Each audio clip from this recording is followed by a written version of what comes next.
Christianic CYInterview covering Las Vegas and the world. On May 29th and May 30th, singer and actress Steph Payne will perform two shows at the Nowhere Lounge at Fontainebleau Las Vegas, of course, on the Las Vegas Strip. Steph is one of the entertainment capital of the world's great artists. She joins us now to talk about her upcoming performances and her career thus far. Steph, thanks so much for being on CYInterview today. How are you? It's great to have you here. I am wonderful. I'm really happy to be here and chat with you today. Oh, we're happy to have you. So before we talk about the show, when did you know you wanted to be a singer, actress, entertainer? When did that start for you? You know, my grandfather was an actor, so I grew up hearing about, the stories of him being in the entertainment industry. I saw him in movies and on television, and I think that it was an idea I had back then, but it never really came to fruition until later on in life that I decided to take it seriously. So speaking of that now, so people who are in Las Vegas or will be in Las Vegas at the end of the month will be able to see you on May 29th and 30th. Do some of what you do best, sing at the Nowhere Lounge at Fontainebleau Las Vegas, 9 p.m. to 1 a.m. on both of these. Information is down in the description below of this video and on CYInterview. Of course, tell me what you have planned for those performances. Oh, I have some wonderful music planned. I'm playing with some of Las Vegas's finest musicians. I'm going to sing a little bit of everything for you, but it's definitely going to be a sassy, sexy, demure, supper clubbish type of vibe. Nowhere Lounge is a beautiful, intimate room, and it's just going to be a very personable time as well. I like to interact with the crowd. I like to play around a little bit, do some mashups, and sing some of my favorite tunes and some tunes that all of you know. I'm going to jam with the musicians as well, so it's going to be a laid-back vibe.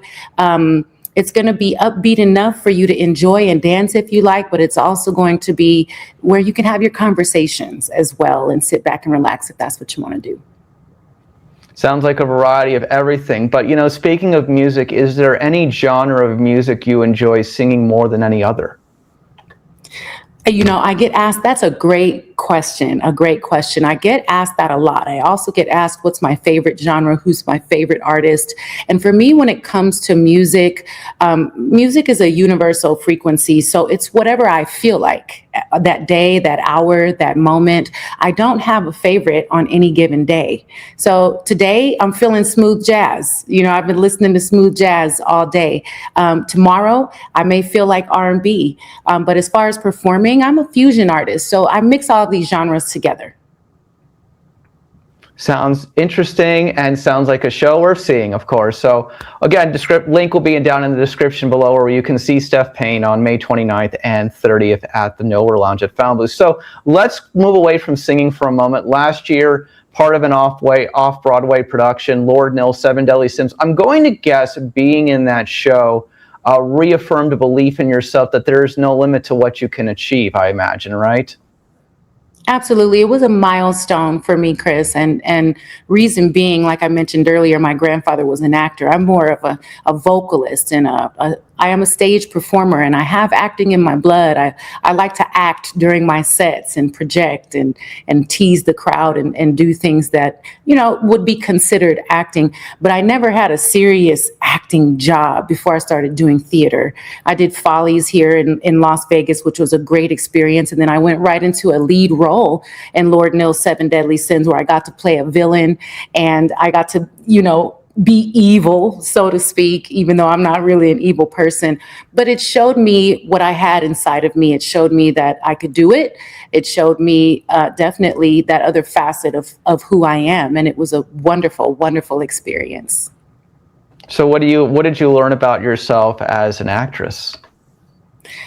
You know what? I learned that I could tap into anything at any given moment. It's all about bringing that emotion up in you.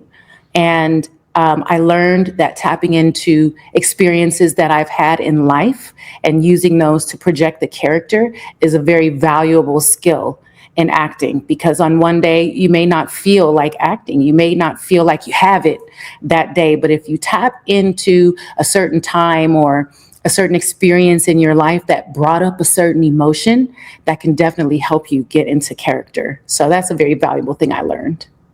Well, Well, in the future, as more live theater and live productions come to Vegas, maybe we'll be seeing more acting here in the entertainment capital world from you. That'd be kind of exciting. Well, I hope so. I'm actually developing a show right now that is very theatrical. So it's singing and acting, monologues and things like that. So I think that you will see that in the near future. Well, that's very exciting. We look forward to hearing about that in the future. So speaking about the entertainment capital world, I've been here for almost a decade. This living here. While Las Vegas seems like it's really big, we're actually a really small group of people here in this entertainment community. And you're one of those singers and live performers, to me, that's at the front of it. One of them, anyways, that's at the center. But you perform all across town at a lot of very different venues, besides the one obviously coming up at the Fontainebleau. What does that mean to you? I'm very honored. I'm very grateful to be considered one of Las Vegas's elite entertainers. I'm very grateful to be in demand. When I came here, my plan was not to get into the entertainment industry here. I just moved here away from Los Angeles because I just wanted a different kind of life than I was living there. I wanted to start over somewhere. California was getting really crowded and high taxes and things like that. So I'm another California transplant, and I lived here in the early 2000s. My kids were actually born here at Summerlin Hospital. And I came back after all of that time, and I just started going to open mics for fun because I love music. I sang gospel in LA. I did record a gospel track and put that out. And it didn't really go too far, but I just came here to live. And it just happened. I was going to open mics, then I ended up at professional open mics because I could sing. I did have experience. And then I was asked, hey, are you looking for work? Then I ended up singing backgrounds for a couple of local bands here in Las Vegas some years ago. And then I ended up branching off, starting my own band. And then people started, asking me to do more. So then I started doing my own productions with AE Group. My management team is also a production team. And then I started getting asked to do gigs at venues, luxury venues, high-end venues. And so it just happened for me, which is really a blessing. You spoke about your grandfather a little bit earlier in the CY interview. Your grandfather ran into many prominent people, Frank Sinatra, Clark Gable, Nat King Cole. Can you speak a little bit about your grandfather? Yes, my grandfather, his name was Jimmy Payne, my late grandfather, and he was an actor back around, the 50s through the 70s, and he played roles. He had roles on shows like Get Smart, if you remember Get Smart. He was in a movie called The Arrangement with Kirk Douglas. He did a lot of screenplays, screenwriting. He did a lot of stage acting, played lead roles at the Pasadena Playhouse, and he got around, and he was in the music scene as well. And he just was friends with a lot of great people, Dizzy Gillespie, Cab Calloway, Lena Horne. He was part of that whole Rat Pack era scene. And so he's sort of like I am. I'm not really considered a Hollywood person, but I'm an entertainer, and people in the industry know me. And so he had his roles, and I feel like I'm sort of in his same shoes. I'm not a super famous person, but I'm well known in the industry and I'm respected. And I think that's a great way to describe him. He was a thespian, a Shakespearean actor, and he was just brilliant. And I'm just happy to carry on his legacy. From off-Broadway to Las Vegas and everything in between. Yes. So speaking about that, moving forward, you've had some great celebrity encounters, projects in your own life. What is your favorite moment? Oh, gosh, that's such a hard one. My favorite moment, thus far, I would have to say my favorite moment was meeting and recording with Teddy Riley. That's number one, because I grew up listening to Teddy Riley. His music and his production, his writing has heavily influenced me as a vocalist and as a songwriter. And so to be able to have my life come full circle like this, where I'm able to actually work with him and be produced by him and write with him, which we have some music coming out pretty soon. We're working on a project right now. That is sort of one of the pinnacles of my career as far as celebrity interactions and people who have influenced me. Also, if I could name another favorite, I would say working with Skip Martin and Taylor Dane, Stevie Wonder, and all these people on a project called People Get Ready, which we ended up winning an Emmy Award for. We recorded this song, a remake of Curtis Mayfield's song during the COVID era where we couldn't get together, and we ended up winning a major award for it. So I have to say that those two things would be pinnacles for me. Well, moving forward, obviously, carrying on the family legacy, both of your daughters are in the performing arts as well. Is that surprising to you or not surprising at all? I'm not surprised at all because they're both characters. So, I just try to foster the talents that they have, what I saw in them. And I believe that if God gives you talents and natural abilities, I think you're sort of robbing yourself if you don't hone those talents and skills and at least see where you can go with them, even if you don't feel like it's what you want to do. If I had gotten all the training that they're getting now when I was a child, I'd probably be much further along in my career, what I'm doing now, because I would have known that this is what I'm going to do. This is what I have talent for. So I'm trying to do that for my daughters, and they're both, in arts academies and conservatory, and they are just excelling leaps and bounds. Well, well, congratulations to both of them, and that's phenomenal because they have someone before them that knows. But the point be told for you is that, Las Vegas has very limited amount of stages and microphones and things like that. So you must feel like, I still made it, right? Like you still got to somewhere that most people never get to. You're on those billings, you're on those flyers, you are performing at big resorts and off Broadway and on big stages. So that must feel good that it really is never too late in certain regards. You saying it's never too late, that should be my slogan and my motto, because I didn't start doing this seriously until my late 30s. And for me to have come this far, I do not take it lightly. Las Vegas is where everybody wants to be, whether it's at the end of their career for the stability, whether they're just getting started. This is the entertainment capital. And so I'm very grateful and honored again, just to be able to get where I've gotten here. And it didn't come without help and support. I've had a lot of people help me. I have to definitely give kudos and gratitude to Mr. Wayne Newton, who's always so gracious to me. I've been able to perform with him in one of his shows and sing a duet with Mr. Las Vegas. I mean, who does that, And so I'm just so grateful for all the support and the love from Las Vegas itself, showing me that kind of love and welcoming me in. Speaking of Mr. Las Vegas, as a follow-up, was that the most nervous moment of your career? I was incredibly nervous. I was so, he loves me also because I'm a veteran, and he's really spent a lot of time during his career, being good to veterans, entertaining veterans, being the president of the entertainment board as far as the USO is concerned.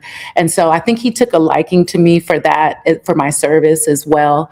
And I was nervous meeting him, but he's lovely. His family is lovely. He smells lovely. He has a lovely personality. He's just so gracious and nice to people. So it made me feel a little more at ease when it came time for the performance.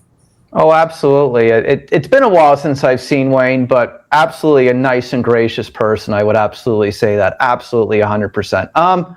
So I believe you were an intelligence analyst in the United States military, correct? Yes, I was. During Operation Iraqi Freedom and Enduring Freedom, I served under both President George W. Bush and President Barack Obama while I was serving. And I traveled a lot. I lived in Harrogate, England for most of the time that I was in the military. I served on Air Force bases doing intelligence for the most part. And, it was a great experience. It taught me discipline. It taught me resilience. It taught me work ethic, organization, and that's part of the way that I've been able to be successful so quickly here in Las Vegas is that discipline and those skills that I learned from the military. I would say the biggest piece of advice probably anybody for the performing arts, and I'm sure you tell your daughters this all the time, it's resilience. that has to be the one because it's a rejection industry. Absolutely. And it can mess with your self-confidence. It can make you feel very insecure at times. And then you find yourself wanting to compare yourself to other people and watching what they're doing. And my thing is focusing on what I'm doing, my goals, and ultimately where I want to be, and being happy and congratulating others on their successes and their wins. I was speaking to a friend earlier, and I've had my share of wins, and I don't say losses, I say lessons. I've had my share of wins and my share of lessons, because I'm not losing if I'm learning. And I've learned from everything that didn't go my way. So resilience is definitely in the top 3 characteristics that you should have if you're going to be in entertainment at all. The people with the most wins have so many more lessons. Remember that always. I love that. Absolutely. Let's end with this. I think you'll enjoy this question. Las Vegas has changed a lot in the last 10 years, obviously. Professional sports, the sphere, so many other things in between. What are your thoughts on where we are as a city, entertainment capital of the world currently? Oh, I have mixed feelings on that, Chris. I think it's going in a positive direction, but also I think that there are some things lacking now. I'm seeing a lot of live music being taken out of venues, and that's what Las Vegas was built on. I would love to see live bands and live music continue. I would love to see the entertainers and the musicians paid better for what we do here. I mean, we put out so much of our energy and ourselves and our time. And this is what Las Vegas was built on, the Rat Pack. That's what they did here. Wayne Newton, that's how Las Vegas was built. But at the same time, I love us inheriting these sports teams. I love the buzz. I love the new people that it's bringing to our city. I love the camaraderie and people getting together to root for these teams. It's bringing a sense of camaraderie here to Las Vegas. And coming from LA, I'm used to having multiple sports teams and things like that. So I'm happy to see that as well. The Sphere is state of the art. It's something that's one of a kind in the world. And I think that it's great for the economy here as well. So I see some ups and downs, but I think generally we're going in a great direction. Well, there will be live music on May 29th and May 30th at the Nowhere Lounge at Fontainebleau Las Vegas with Steph Payne. Information down in the description below. Steph, it was so great having you on CYInterview today. Anything you'd like to add in closing? Well, you can find me at S Payne Music on Instagram, StephPayneSongstress.com. I hope to see you at Nowhere Lounge. I'll be back again there in June as well, and you'll see that come up. And I have a show at Max and Jazz if you want to mark your calendars for July 25th. I'm doing my show there as well. Thank you so much for having me on your show today, Chris. You're welcome. We'll put all the information down in the description below. Thank you so much, and hang on with me, okay? Absolutely.